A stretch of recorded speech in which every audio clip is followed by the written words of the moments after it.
Oh, so you started on YouTube. Okay, there we go. Oh, I guess just we can go into the YouTube channel and then click on it. I open it up and then the chat's on the side.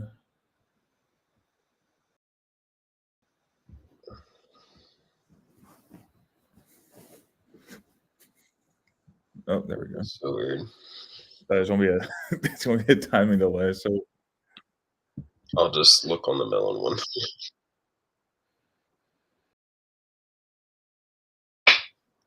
Oh gosh, I had a forever loop.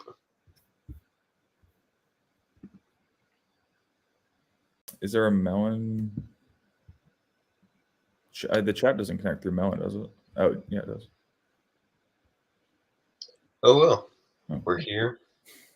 We tried to kill ourselves trying to figure out how to go live because apparently we're technology is not our strong suit.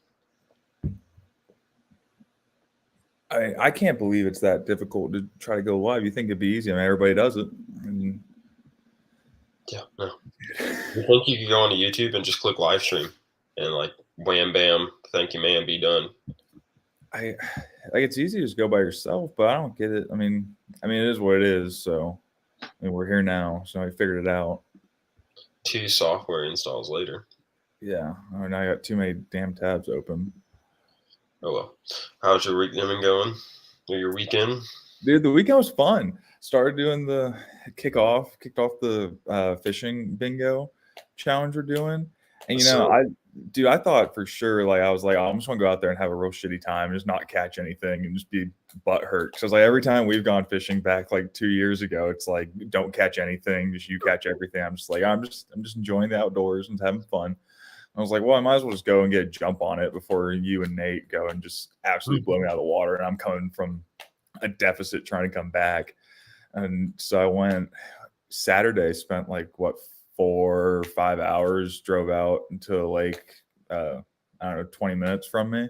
And so like when you register your vehicle, I guess here you can get just like a state land tag or whatever for $5 or $10. But this place doesn't let you use that. So you have to pay more money just to use like as a day pass or however long you're going to be there. I was like $10. So I was like, man, this is already starting off rough. I was like, I'm coming in here, not a great fisherman. I don't catch things consistently. I was like, I'm just kind of out here having fun, just enjoying it. I was like, I won't pay $10 to go out here for a couple hours for an hour and a half and get pissed off and then leave. And then I was just like, man, this is going to be either a great experience or it's going to suck. And so I was like, and the girl, like the wind was blowing, it was cold. Cause it's still like in the 60s, and at least this weekend it was like 60s, maybe felt like 70s if you're in the sun. And I was just like, the girl was like, yeah, all the fish. She's like, you can't really get to deep water unless you have a boat and get out in the middle of the lake. But she's like, over kind of how you drove in, there's like decent deep spots that fish tend to go. I was like, all right, well, I'll check that out eventually. So I was like, oh, screw it, I'm just going to keep going, drive around where I can. Just found a small little channel off the main lake, and I was like, oh, this doesn't look too deep, but I'll fish it and just see what happens.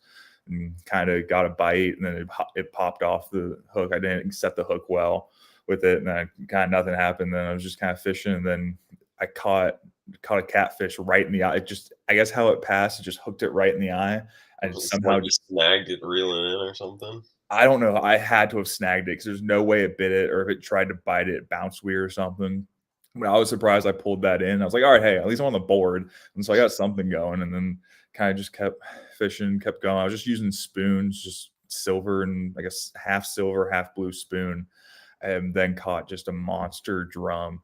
I was like, I didn't expect. Like, looking at the sheet, you kind of like go and you're looking at all the different squares and boxes, and it's like, oh, I'll never catch that. Or like you see all the salt water, and it's like I just hope like there isn't any saltwater fish that are in my like in a good line that I get, and it's just like, oh, I'll never catch that, or I'll never catch, or this is gonna be hard to catch. I was like, freshwater drum. I'm like, come on. I was like, that just seems really obscure. I was like, I won't catch that, and then caught a monster 4-pound one. At least monster to me. I don't catch huge fish, so 4-pound fish. I mean, those things fight. I caught a 2-pound fish and that a 2-pound drum, and that one still fought like hell. Yeah. Drum got some shoulders behind him for sure. Oh, dude, it's honestly, and I was like reading on the Meat Eater, and they had like a trash fish section. I was kind of going through that, and they had freshwater drums, one of the trash fish. I was like, shoot, if it fights like that every time, it's not trash to me. It's fun. I was like, it's more fun than trying to catch catfish or bluegill or crappie. Like they don't really fight that much as I'm like, this thing fought like crazy. Catfish will fight for like 30 seconds and then it like noodles its way up to the top. It's like, fine, you got me. I'm done. Yeah, it's like I tried. So you got effort. So for the people that don't know, and I'm really bad at staying on top of things, we recorded our first episode last week, and Nate and I, who is not here tonight, created the idea for fishing bingo. So we made bingo cards 8x8 with all kinds of different freshwater fish, some saltwater fish, and like challenges on there. And we're doing $100 pot. And so the winner to get bingo before September 1st, or the most on their card, if no one gets bingo, wins the pot. Nate has what, 2 or 3 tiles done so far? Yeah, I was just about to go pull that up to look at it. Yeah, I think Nate only has 2 if we're not counting that hard head. If I'll count the hard head. He has 3. Okay, I'll have to re-add that back then. He has 3. You have 3 or 4. Well, technically I have 5 boxes checked off. 1 fish per box. Yeah, so, no, it's 1 fish per box. Now, there's one that's questionable. So technically I have 4. The one that I could see y'all complaining about is the PB any fish. And so I put the 4-pound drum as my PB because to my knowledge, that's the biggest fish I've ever caught. That's the biggest drum I've ever caught. Well, it's a PB. It's the biggest drum you ever caught. So count, but like the funny thing is, it's the PB box and the freshwater drum box are right next to each other. And so I was like, I put it down. I was like, I feel like I could see Nate complaining about this and be like, that's not fair. You're using the same the same species on 2 boxes right next to each other. Yeah, but we're pretty loose on the rules, so like it's not like I can be like too upset. No, I'm like, I have the whopping like goose egg because I've been too lazy to fish after work. Still bone dry on your board. Yeah. That $100 don't excite me too much, apparently. Well, I told my parents, I was talking to them, I don't know. I was talking to him this weekend. I was like, yeah, we're doing $100 pot, so I'm going to fish this weekend and whatnot. My dad's like, you're doing $100? And I was like, yeah. He's like, you should have done like 40 as like a gentleman's, like kind of a gentleman's thing. I was like, well, I was a little shocked when Nate threw out the 100, and I was like, all right. I was like, well, everybody's okay with it. I can afford it. It's fine. I was like, I can afford it, but like $100 is a tank of gas, so it's really like, I'm like, maybe back in the day it was a lot, but inflation has everything looking like everything jumped not impressive anymore. Oh, and shoot, I mean, now with everything being expensive and now going out and I plan to like fish a whole lot for this. It's like I was looking at Carl's Fishing. It's like a website that just has a whole bunch, all different fishing stuff, and they have you can join like the club, and you get lure insurance. So every lure, every lure you lose, they have insurance, and they'll send you another one. So I was like, I think it's $50 a year. I was like, well, that's not terrible. When you split it, costs 12 months. It's really nothing per month. And so I was like, do that. I mean, you go. You know how much money they lose on like shitty fishermen like me. Oh, I know. Well, I've lost 2 spoons that were like $3.50, like $3.50. So I mean, right there, $7 right there. Yeah, and it's like, you make your money back quick, I bet. Oh yeah, I'm like, I'm the type of fisherman that I lose. Shoot, I have to restring my reel every 2 fishing trips, and I at least lose a lure once a trip. And so, I'm thinking, it's beneficial. I'm like, yeah, I got to order all my stuff from them, just have to wait and all. But it's like, hey, if they're going to guarantee me my lures back, and I never really, once I spend that money, I never lose the money really. It's like, heck, I mean, I'm going to do that easily. It's no brainer. Well, I think the best thing about this competition, it gives us an excuse to go out and fish. Oh yeah, or it gives us an incentive at least, because like I probably wouldn't be fishing if we didn't. No, I wouldn't have fished Saturday. It was so cold. I wouldn't have. I wasn't terribly cold, but like it was hoodie and I had to have gloves on. Like I started fishing without gloves on, and just the line started on my index finger was just ripping. And I was like, all right, this hurts. I was like, I'm getting gloves. And I was like, I'm happy I got gloves. And then just like catfish freaked me out with the barbs and everything. So I don't like catching catfish because I don't like dealing with it. And so I was like, oh, this is really nice having gloves on because now I'm not worried about it. I'll just grab it. And it also gives you extra grip. So after Yeah, that, I was like, catfish are I'm fishing slow. with gloves. I was like, in general, I'm fishing with gloves the rest of my life. I don't care if people try to come at me for it. I was like, the grip I get by holding a fish, I was like, and my hands don't reek of fish after. I was like, I'm fishing with gloves. I don't care. It's so much nicer. I'm just kidding. I mean, you can go. I don't care. My hands won't reek of fish. That's what she said. Man, I had an interesting turkey hunting trip Saturday morning.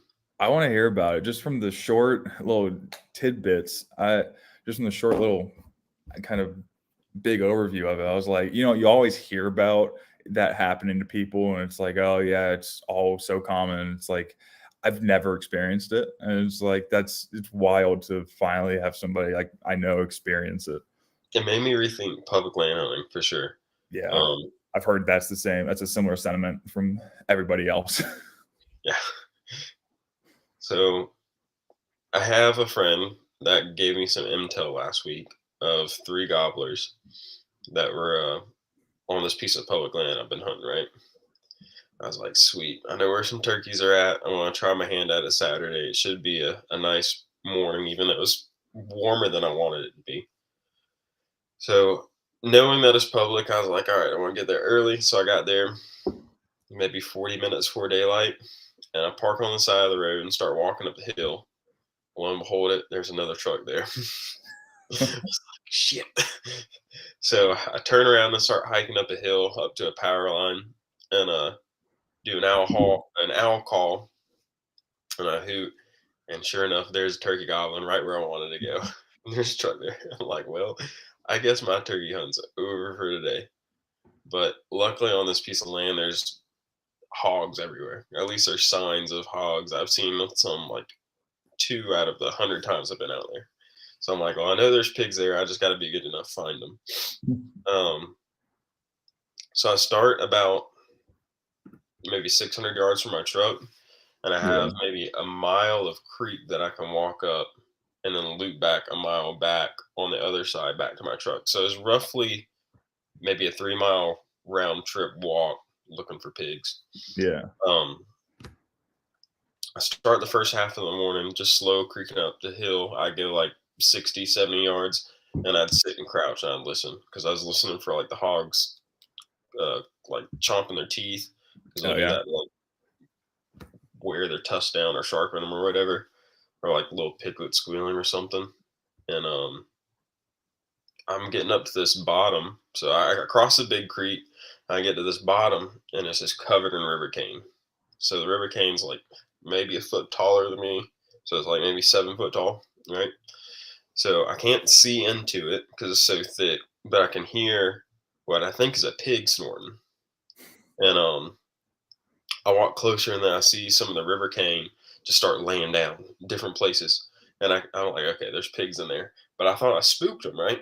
Yeah. So I get closer, and then I start snorting. I was doing it with my mouth because I didn't have my hog call. It was in my backpack. Yeah. And I just keep seeing the river cane lay down, lay down, lay down. I was like, okay, they're in there. So I'm on the edge of it, and they're all inside of it. And I start looping around, and I get to the edge of the river cane. I was about to start walking up the hill to try to get down onto them and shoot down from the top of them, or at least that's what I was hoping. Well, about the time I started getting on the edge to start walking up the hill, all of a sudden the river cane starts laying down, coming right at me. I'm like, oh crap. Getting charged. You're running right towards me. So I knock an arrow real quick and I draw it, and they're running right towards me. Well, they see me and they start veering off about maybe 5-10 yards in front of me.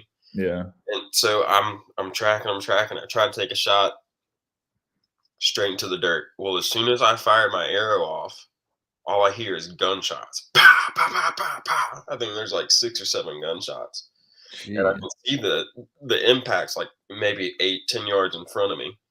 And then I see the dude up on the hill. He has no clue I'm there. And I'm waving my hands, yelling. I'm like, "What are you doing? What are you doing?" And he stops and he like looks at me and he stops Oh shooting. shit. And he goes, "What was it? Was it pigs?" I'm like, "What do you What are you mean shooting it at? was pigs?" I'm like, "I'm I'm over here hunting and you're shooting that movement." He's Just like, "How many firing were blank. there?" I'm like, "Well, there's like 30 or 40 pigs I saw." So lo and behold, the 2 hunters that were on the hill above me scared the pigs, and that's why they started running towards me. Yeah. I had no clue I was at the bottom. They heard me snorting and thought I was a pig apparently, and they just started blindly shooting into the river king because they saw movement. So lo and behold, that was a pucker factor 1,000. Oh yeah.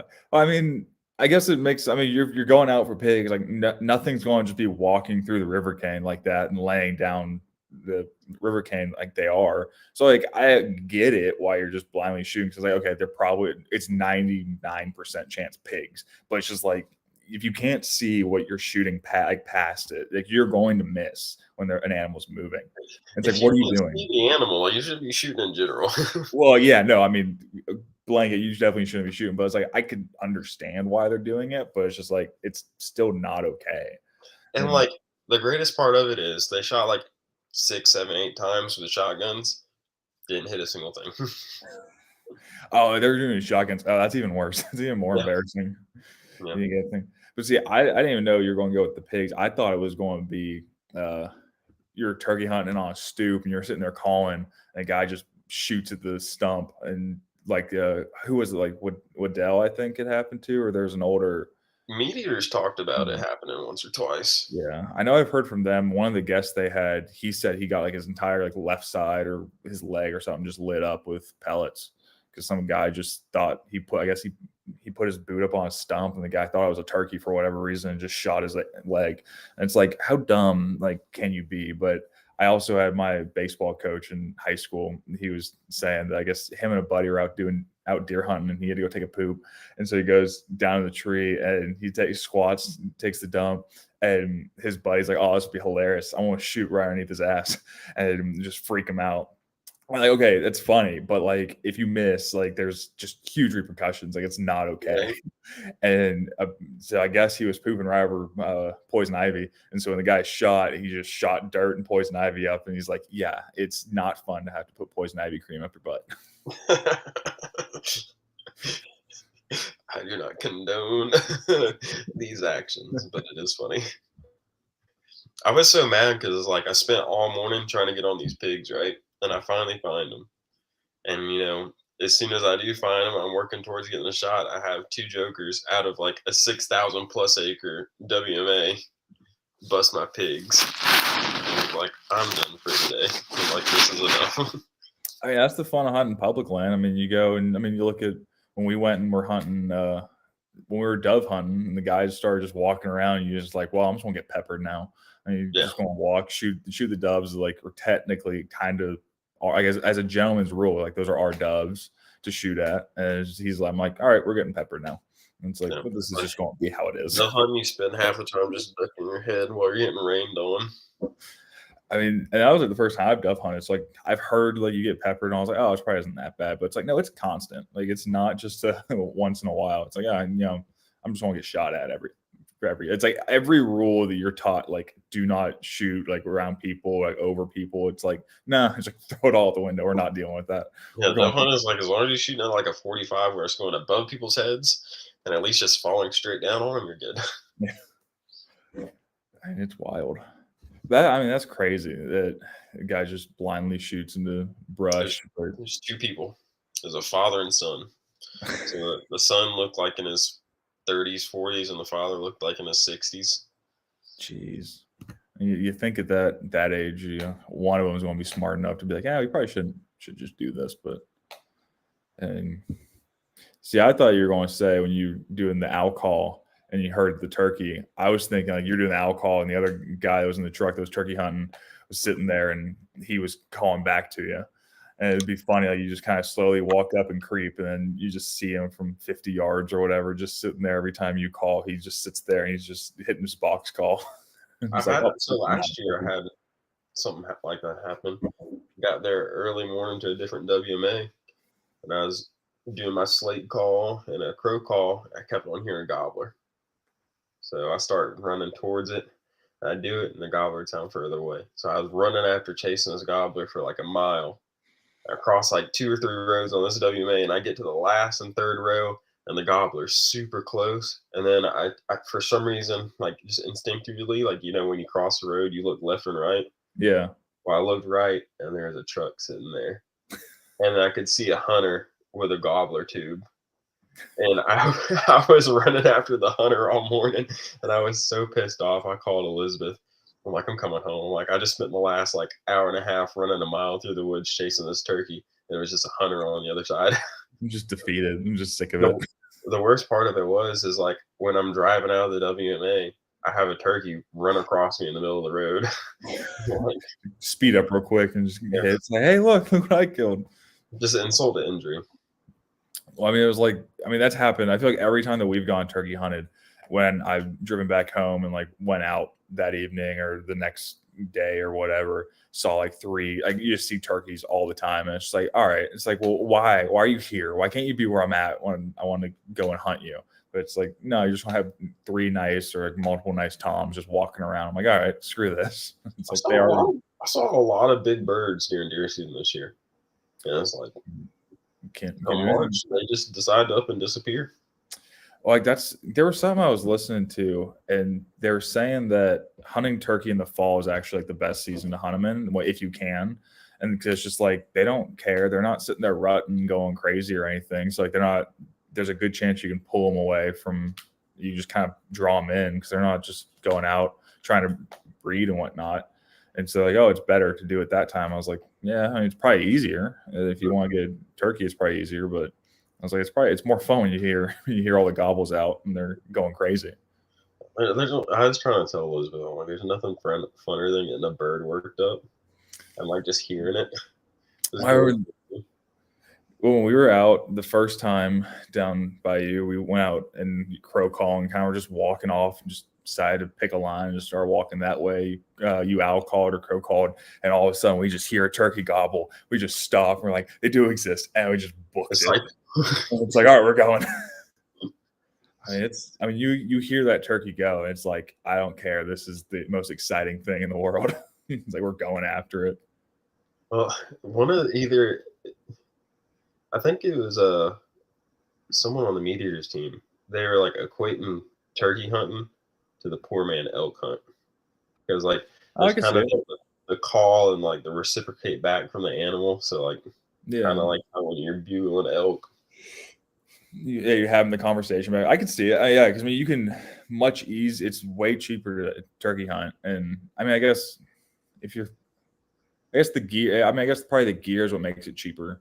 Like if you were to live in a state that has elk and like Colorado and all, it's like $50 for an elk tag. But then you're also going and investing $2-3 grand in gear to go and camp out and everything. So it's like, the gear is where it gets really expensive. And it's like turkey, and just get a $12 call from Walmart or $6 call from Walmart and just get some cheap camo and walk out with a shotgun, sit on a tree and just sit there and call. Right. Don't really do a whole lot technically. Nate and I last year at the place that me and you went, I found this one spot where the turkey are just like nesting at night, right? And got there early in the morning. I was owl hooting and crow calling stuff, responding great. And about 9 o'clock in the morning, the turkey shut up. But since it's close to a lake or a river, every time a loud boat or jet ski would drive past, turkey would respond to, it's shot gobble to the boats. So that's old boat ramp turkey. That's what I named it at least. And maybe this weekend or next weekend, I'm going to go try to get old boat ramp turkey if he survived last year. Go sit out there and do it. I mean, my dad told me a story that when he was hunting in Wisconsin when he was a kid, and he was sitting in a tree stand, and he's like, there's nothing like you're sitting there in the morning, you get in while it's still dark, and you sit there as the sun comes up, and then all of these turkeys come off the roost. And he's like, I was sitting in a tree that he was like right next to where they all roosted, and he's like, there's nothing like it. He's like, it sounds like a jet airplane's taking off. He's like, it's so loud, you just never you never guess it. And I was like, oh yeah, whatever. I was like, I never experienced it. But then I was hunting last year. I went turkey hunting, kind of walking around, first time out in Kansas. And I was like, oh, I'll just go check out this spot that's like an hour and a half away or something. It's like every huntable property is an hour away from me. So I was like, oh, I'll just go here and walk around. And when I was leaving, I spooked up a quail. Like a bobwhite quail or something. And I got so scared because it sounds like a jet engine taking off next to you. It's so loud, and it's just this small little thing. Like, it's not a big bird, and I just like turn around. I was like, what the fuck is that? And I turn around, I'm like, oh, it's just a quail. I was like, oh, I feel like a little pussy. I was like, I feel like a little girl now. It's like, I mean, they're tiny, but they produce so much noise. And it's like, you just wouldn't expect it until you hear it, and you're just like, oh, I have no idea what that is. Man, what's scary is during deer season, you're walking into your stand in the morning and it's pitch black. All of a sudden, you hear a bobcat start screaming. It sounds like a woman getting murdered. I mean, you think it's a person getting like stabbed to death or something. It's just the most bizarre sound you'll ever hear. Oh, we've heard it. I've heard it once before. Me and buddies from high school were hunting up on some 14 acres that he had access to. And so we were camping out, and one of my buddies was sleeping in his bed of his truck, and me and my other buddy put a tent up, and we're sharing that. And we're sitting there going to bed, and all of a sudden just hear this. We're like, what is that? Because and my buddy was like, oh, he's like, later we were driving home, got home. He's like, I think it's a bobcat. And we're like, why would you think that? I have everything you think. He was like, well, he's like, my fiance, or I think, wife at the time. He's like, yeah, she sent me a video, like a TikTok video of this bobcat or something going off. And he's like, it sounds similar. And so he looked it up, found the video, and we're like, oh yeah, that's exactly what it is. And it's just this weird scream, like high pitched weird scream. And it's like, you think it's somebody getting murdered. And it's just like, what? And my buddy was like freaking out. He's like, what is that? I was like, nothing we can do about it. And I was like, we're just going to sit here and fall back asleep and hope nothing comes into the camp. I was like, Bigfoot. Don't worry about it. Sleep tight. I mean, they have all the seasons. Bigfoot has to exist. You don't just have 19 seasons and not Bigfoot not exist. Exactly. I mean, if they found them, their money for their show would just dry up. I think that's so funny. People are like, oh, Bigfoot's so real. It's like, probably not. It's like, no. It's like the amount of game trail cameras and everything that's out there. It's like, yeah, pictures would have been taken. Yeah, for sure. But going back to how we were talking about the fishing bingo, it makes us go out and fish different areas. Because I was like looking at my chart, and I was like, all right, well, I got all my fish are pretty much in the bottom half of the bottom 3 rows for the most part. And I was kind of looking through, and then it's just like kind of looking. I was like, I don't know where I want to catch half of these fish. And like a couple of them are saltwater. And then I was looking, and Kansas has a really cool website on the DNR page. There's reports and forecasts and everything. So you can go and look at different regions of Kansas and look at the different areas you want to fish, and it will tell you like what fish have been spotted in those lakes, like if it's fair, good, or poor, slow, whatever. So you can kind of just be like, all right, I need to get this fish, this one, and these are the 3 lakes I have to go to. So I was like, I was kind of looking them up, and one, I think it was for like brown trout, or it was for trout or something, was all the way up north, like the top North Kansas. And I was like, well, I never would have gone there, but now I probably am. And it's a 3-hour drive, so I'm gonna wait a little while before I drive all the way out there, see if I can find one closer. But I was like, it's really pretty cool to, you have to go out and. Well, was this weekend the first time you ever went fishing in Kansas? Like, really, I attempted to go fly fishing last year, and that didn't turn out well. And because it was really windy, the area was completely flooded and open. Where was it? It was out like northeast Kansas, and like the foothills. I can't remember what the name was.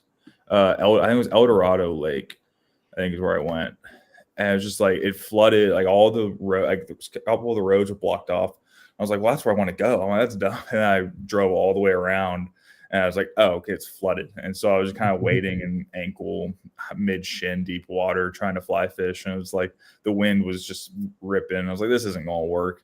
But there was a couple really large carp, and I was like, all right, well, this if I ever want to bow fish or just come back out here, I got to come up with a regular bow or a regular fishing rod, and it's like catching pretty decent sized carp. So my buddy caught a pretty good sized carp at one of the lakes by us because I was showing him pictures, and I mean, I don't know, it was probably like I can't find it. It's probably like a 4-pound, 5-pound carp.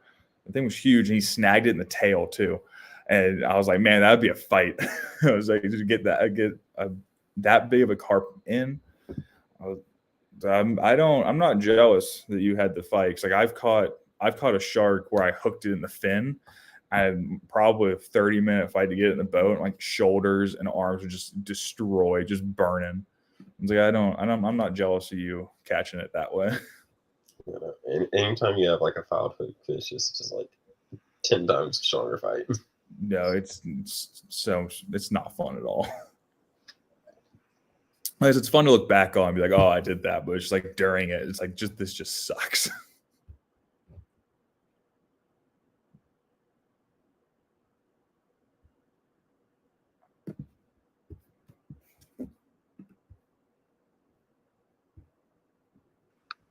Sorry, I was trying to see if I had any chats. At one point, we had one viewer, and I don't know who it was. I saw it, yes, and I know I saw it went to one concurrent viewer, and we've had 2 viewers this entire time. I don't know if we've actually had 2 viewers or if we just had one and the other one was me trying to get into like the analytics.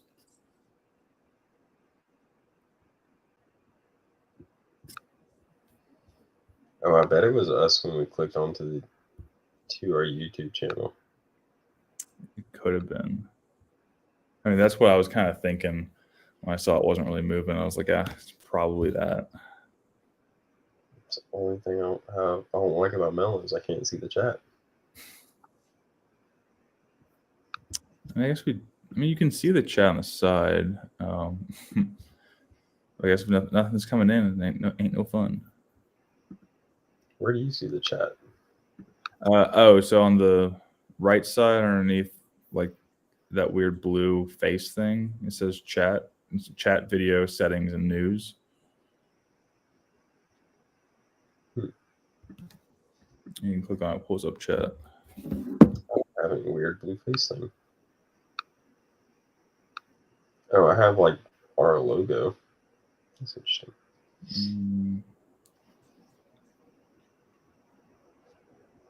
I'll just send you a picture of it. At least for me on the right side, it's there.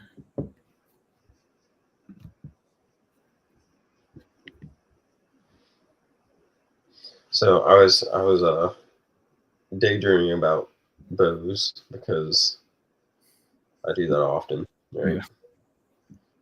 If you had to like create a dream bow setup for the season, would you be a Matthews snob and get a Matthews, or would you branch out to a different Marion?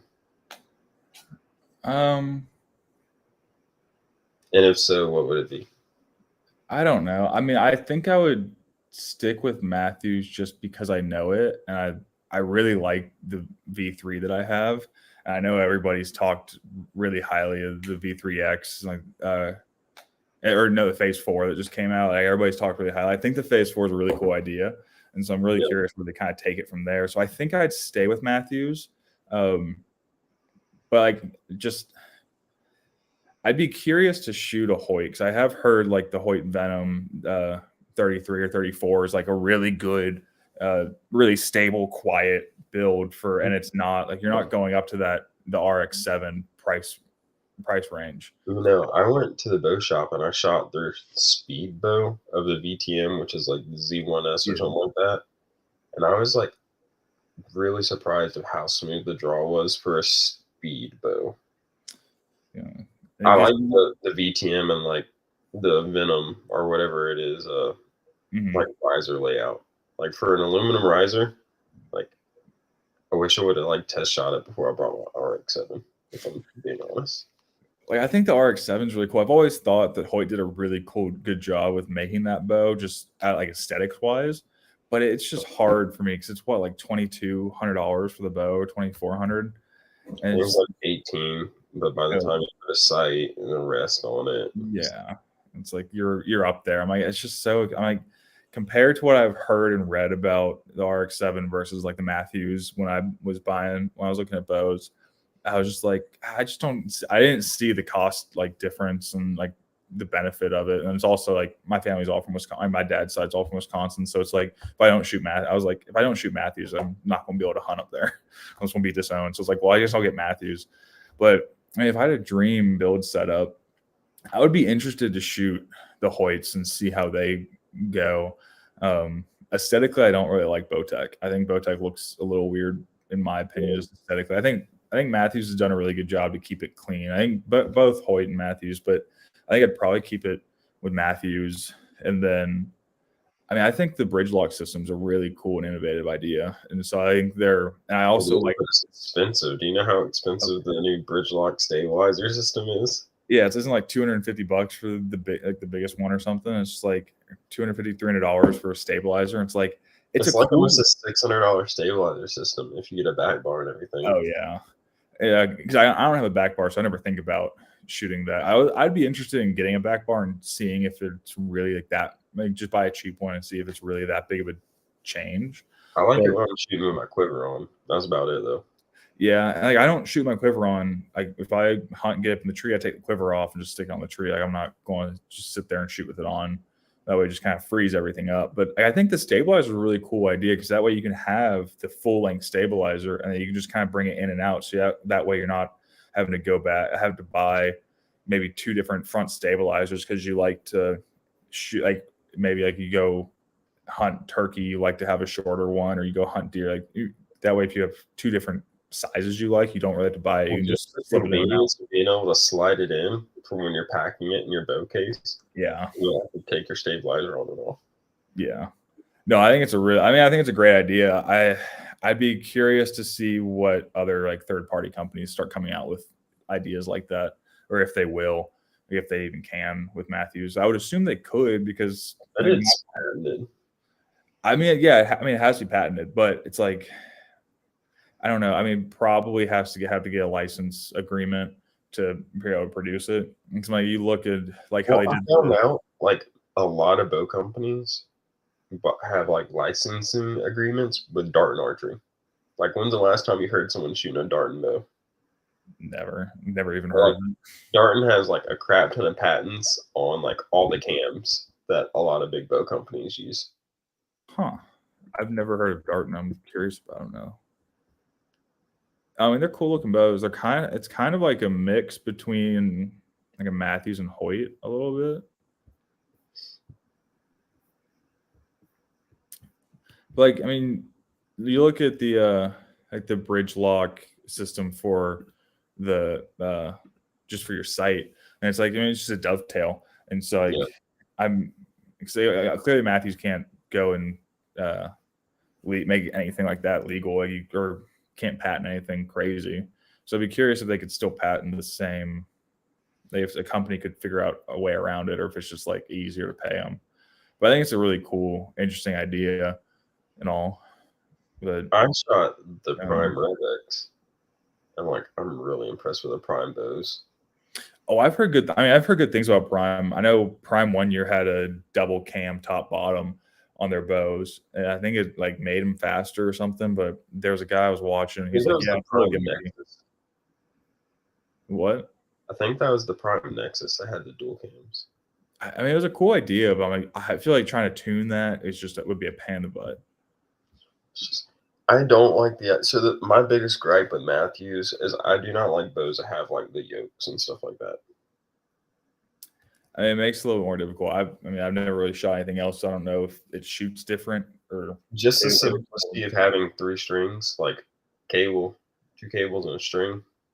is like when you're buying new string, it's cheaper for one. It's like less things you have to screw with. I mean, that's true. I mean, yeah, it is one less thing. It's easier to handle, restring, and probably, I mean, I would be curious if there's more longevity out of the yoke. If there's just like really any major benefit to it. I have no clue. They do it for some reason. I'm just not smart enough to know that reason. They got people who are getting paid the big bucks to make that decision. We're just here giving them money to shoot them. A lot of money, that's for sure. Oh, I know.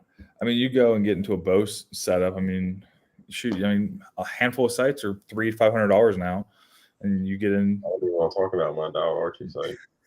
I mean, it's a cool site, but I don't think I could bring myself to spend $500 on a site. But I have heard good advice of, like, especially when you're buying a gun and you're looking at you've got a rifle and then trying to put a scope on it. Everybody always says, like, spend more money on the scope than you do on the rifle, because the rifle can only do so much without the scope. So you want to technically outshoot your rifle with the scope. So, I mean, but how much does a cheap bow sight versus a $500 bow sight, how much does that really change anything? Build quality. I'll say this now. So I shot the dialed archery sight for one hunting season, right? I bought the first one that came out, so it's just the mag with one pin. It has the top and the bottom. It's not the 3 one. That is perfect if you're shooting 3D or like tack or something like that. But if you're like whitetail hunting, I would recommend people to buy like a $30 cheap 4 or 5 pin sight and have 20, 30, whatever. Because there's nothing more irritating than having a deer walk in and you have a single pin sight and it is still walking and you have to like re-range and move your dial. Yeah. Or like I'm like, I wish I had like 2 or 3 pins right now and I could like gap shoot with the pins. Yeah, because I was thinking about changing my sight because I just have a basic trophy line, cheap, like basic one, and I was thinking about switching to like it's just a single pin. So I was like, if you're hunting a tree stand, you only have maybe 3 shots, and maybe the farthest you're shooting is 30 yards, 30, 40 yards. So it's like maybe get like a single pin or like do like with a double stack where it's a single pin, but then there's two pins on the stack. I was like, oh, maybe do that, and then you can kind of gap between the two. But then I was like, well, if I want to sit there, I'm just going to get a 3-pin sight and just and I'm used to shooting 20, 30, 40. Yeah, and it's like I would like to shoot like a 3-pin sight where it's like the 20, 30, 40, and then that 40 is immovable. So that way, if you need to go out to 45, 50, like you can crank that down a little bit. You want to see a cool sight? Look up the Option Archery Canyon Pounder. So it's a multi-pin sight, but the multi-pin sight will swing away and show one pin. I think I saw these on what was it? Elk Shape. I think he got ones to test with. There's something similar to this where you can move that head out, go to single. But I mean, $620 is wild for a sight. Such a cool idea, though. I mean, you're getting 2 sights in one. I don't know. That it is a dream. It definitely is a dream one. They're cool.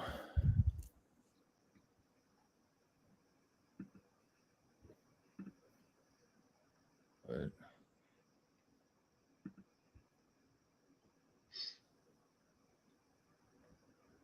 boy, so if you were to do your dream build, are you sticking with Hoyt? Or are you going to Prime or branching out?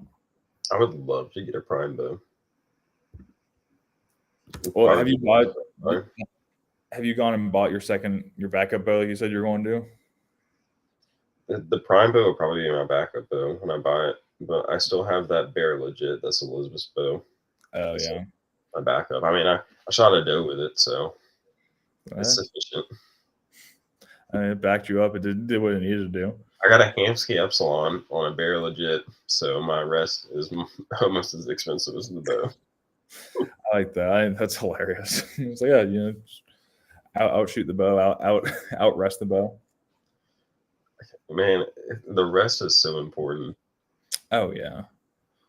And those epsilons are so easy to tune. I mean, I don't think I'll ever buy a different brand of rest.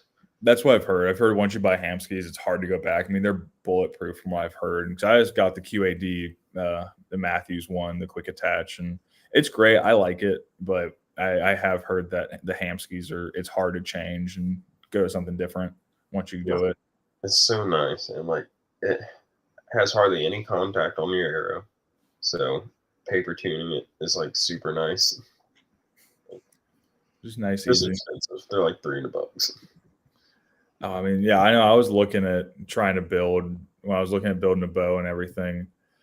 I was trying to price everything out in my head. And I was like, it's like you could go cheap or you could just go real expensive. And it's like trying to find that happy medium. And I know Hamsky has some that are a little bit cheaper that aren't crazy expensive, but some they're a lot more. It's like obviously every company's gonna have their different levels and just what you want out of it and how much you care about the little nuances. Now, a cheap bow I want is another Bear bow. The Bear Adapt is the solo cam. Is that just where it's one cam and then it's just the wheel at the top? Yep. Or I think my uncle had one of those. I had like a Matthews version of that. I think Matthews had a version. It was like the Helon or something like that. It was an older bow from like early 2000s. I see them every now and then floating around on YouTube, or not YouTube, Craigslist, and then I think Facebook Marketplace. Yeah, I was trying to think of it. I think it'd be cool to buy some like the old Matthews bows and just have. My problem with buying old bows like that is the companies don't support those parts anymore. So if you buy like a used bow and they don't support it, then you're kind of SOL and you can't fix it. Oh yeah. Well, I mean, at that point, I probably wouldn't buy them to use them. I'd probably more have them as wall art and to have them hung up. And because I know, like, I have my dad's like really old compound bow that isn't like anything special, and my uncle gave me another one that's the same company, and then my uncle gave my dad his Matthews bow just to use. And he's like, give it back to me when I ask you for it. And it's like, I don't think he ever will, because now whenever he archery hunts, he just uses a crossbow, and he has so much easier. He's like, so much nicer. And it's like, well, yeah, it's a rifle. Yeah, it's basically a rifle. And I was like, and I mean, and it's a weird sensation to shoot crossbows too, because like you sitting there, you all set up on it, and you're used to a rifle where you just get like the recoil, and it just like pulls away from you. And it's like, well, for the first time, it kind of just shocks you. Right. It's like I got to pull this towards me to make sure it doesn't jump out of my hands. They're wild. They're very interesting. And considering you have like crossbow brands like the 10-point that shoot over 500 feet per second, it's like. As I say, my uncle bought like a $1,400 or $1,600 compound or crossbow for like $700 on $700-800 on Black Friday, and he's like, "Yeah, it shoots like 450. You can get to 500 if you do the right bolt setup and everything." It's like, I mean, that's just ridiculous. At that point, you're just shooting a real low power rifle through a deer. Well, it's just the capability, like with a bolt speed that quick, like you can comfortably shoot out to 60, 70 yards. Oh, easily. If the deer jumped the string or not.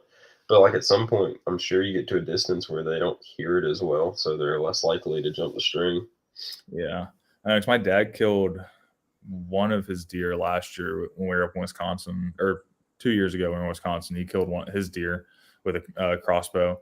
You can just hear. I mean, they're loud too when they shoot. You think they'd be pretty quiet, but it's like, no, you can hear them pretty well. Yeah. I will say that the RX-7 that you have is pretty quiet. Like, I don't think, like, Matthews and the Hoyts might be the quietest bows on the market. Oh yeah. Well, I mean, I even know when I went and test shot my bow before I bought it. I mean, it was I don't have a whole big like long history of shooting compound bows, but I shot it. I mean, it was just so stable, didn't move really when you shot, and then it just was quiet. The vibration was like dead in the hand immediately. And I was like, I know I heard everybody talk about it and everything, but it's like you just don't realize it until you actually go and shoot it. Just how like really how dead and all that is. And I know like when we were shooting over Christmas, when we went deer hunting, I mean, just standing next to each other, like neither of our bows seemed that loud. Like they're both relatively pretty quiet. And it's like it's very interesting. So you wouldn't think you think a string smacking a piece of rubber would be a lot louder, but Can you imagine the stress of an engineer trying to figure out how to make a new bow every year? Oh yeah. It's like how much can they keep improving on bows before like they kind of just like tap out like peak performance?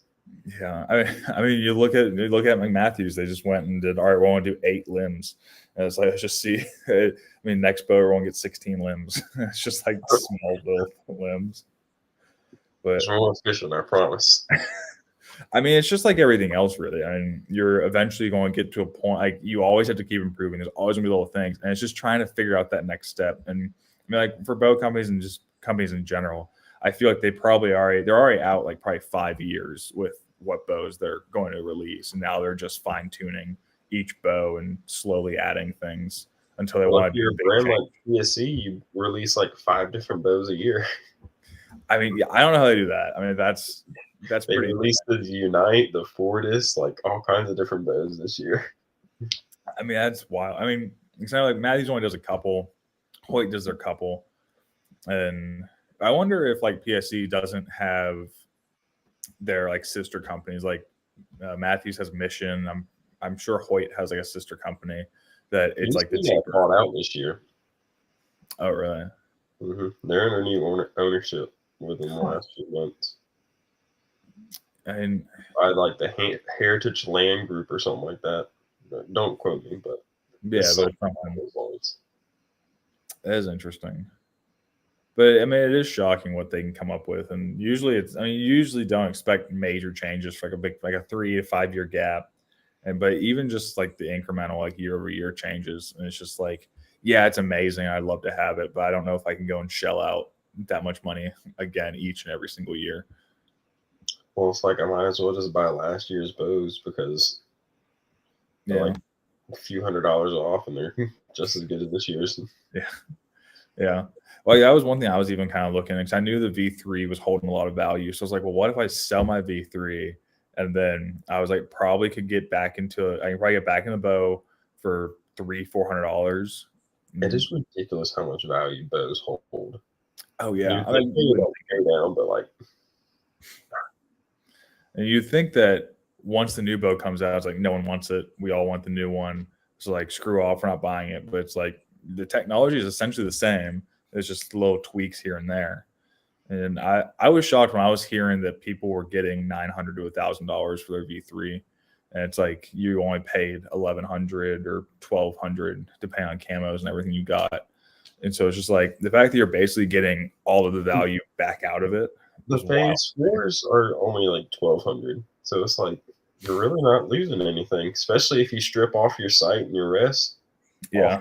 You just throw on the new one, then you're good to go. Yeah, you're only in it. And if you want to upgrade, man, you're in it max $300, depending on the condition of your bow and everything, what that shop is willing to give you. So it's not a terrible idea to keep upgrading each year, but you just have to consistently do it and just hope that you find a good bow shop that will give you the right value. It doesn't want to try to rip you off.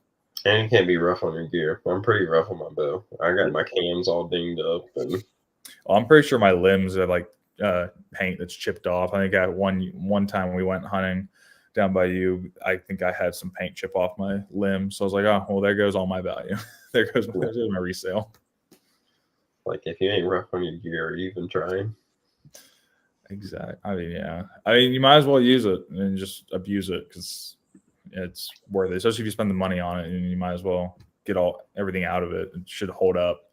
But once it breaks, it's like, man, it's like it should have been a little bit nicer on it. But you know, you got good wear and tear out of it. So I mean, you bought it to use it, so you might as well use it. Yep. I was reading the Hoyt user manual the other day, and apparently you're supposed to lube up the cams after like 1,000 to 1,500 shots. And I'm like, I have not done that. And I've put couple hundred, or not a couple hundred, but probably like 10,000 shots to that bow easily within the last year. Well, I know people are always like, you gotta wax your bowstrings. And when I was buying my bow, the guy's like, he's like, you should probably buy some wax. I'm like, I don't want to spend $10 more. He's like, it's $10 more. He's like, you're spending $1,400 or $1,600 on this bow. He's like, you might as well spend the $10. I'm like, you're right. And I've probably waxed my strings maybe twice. And it's just like not something I think about. I wax my strings pretty holistically. I just don't shoot. I don't shoot enough as I should. And so it's like it's in my case all the time, so I never think about it. But if I was able to shoot as much as you would, yeah, it probably would be a different story. I have too much free time on my hands, obviously. Well, and it's easy just for you to walk outside and shoot and not have to drive somewhere and pay somebody to shoot. That's true. The downfall to living in an apartment complex. I know. Well, that's like the one thing. I mean, I'd love to get a house and all, but it's just like so expensive. I was like, I don't want to. I could probably afford it, but then it's like all the other additional fees and everything. And it's like, am I going to be in Wichita or like be in Kansas for 5 years? And it's like, how long am I really going to be here? And so it's like, I don't want to buy a house and then 2 years be like, all right, I'm moving. It's like, now I got to sell it after I finally get settled and do everything I kind of want. All right, how much longer you got on your lease? 16 months. It was a 15-month lease that I signed here. So you got like 11 months, right? Yeah, yeah. Yeah, because it's not the beginning of the year. Yeah, 11 months. I gave you 11 months and 5 days before you got to Wichita. Well, I told my boss, I was like, I'm down to move back to Georgia if like GP or if whatever, if we figure something out. And so if like something comes available. So we'll see. I would like to move back and all. To a more comfortable environment, not the cold of Wichita. I mean, I was looking at apartments the other day. I think it's weird because you think, oh, downtown Atlanta is going to be like the 16 to $2,000 for an apartment, and I kind of just kept going north, and it's still 1,300 all the way up, and it's like it's like I do not want to pay $1,300. I was like, unless I get like a cost of living adjustment, which I don't think they're going to do. I would have to, unless they like send me there purposely, and it's not just me saying I'm moving back, and it's like can't afford it really, and it's just like it's insane. I know like my apartment I lived in Georgia I was paying $1,000 or something for it. Now it's like $1,300, $1,400, $1,500 for like the same apartment I had. I'm like, that apartment's not worth that. So it was nice, but not that much money. From that point, it's like just live like 45 minutes, 50 minutes out of the city and commute in and just get a rental house. Yeah. Well, like it's nice, like GP, like a lot of people don't go into the office at all. And if they do, it's like one day, maybe 2 days a week. And they just don't want to deal with traffic in downtown, like the Georgia Tech area, which I don't blame them. Yeah, I don't blame them either. But I don't know. We gotta see and save money and then get them to pay me to move back. Right. Well, looks like you're coming up close to an hour. Thinking same time next week. Yeah. Episode 2. I plan on going pig hunting again this weekend. I got my GoPro in this past week, so maybe I'll be uploading some catch, clean, cooks on some pigs. You got a lot of nice attachments with that too. That was a really good deal. Yeah, got like 50 plus attachments. Already got some footage driving around and stuff like that. So I gotta figure out I gotta figure out my GoPro. It's weird now. Whenever I hit record, it goes for 5 seconds and stops recording for whatever reason. So I gotta figure that out. And did you get the Quick app on your phone? No. So GoPro has an app called Quick, and like I knew they had an app. I've had it before. You can like control like all your GoPro settings through it, and like you can press record and all that good stuff. I need to get that thing. So I knew I used to have a GoPro app way back in the day when I first got my GoPro. I could like watch it on my phone and everything. And it was really cool. And I just never used my GoPro for a long time, and so I just deleted it. But yeah, I'm going to download that and use it. I forgot about that. It was nice. Mine came with like 2 batteries, an SD card, and everything. I am concerned like how fast the battery life like dies down on it. I mean, the nice thing with the new ones, they charge pretty quick. I mean, I think my battery lasts, at least my battery lasts pretty long, and mine's a Hero 3. I think it's a really old one, but I'm sure they quick charge. And I don't think the batteries are that expensive to where you could probably buy a couple more and it's not Just keep terrible rotating. Yeah, but awesome. Well, we gotta go ahead and call it, and then same time next week at 8 o'clock, and hopefully have some more content, hunting, fishing, more updates on our bingo board. Yeah, maybe I'll go fishing for once. Maybe step outside 5 feet and fish from my living room or something. Sit from the balcony and just sit there and cast out. Exactly. It was good talking to you, bud. Awesome, sweet. Well, thank you all for tuning in, and see y'all next week. Adios. Deuces.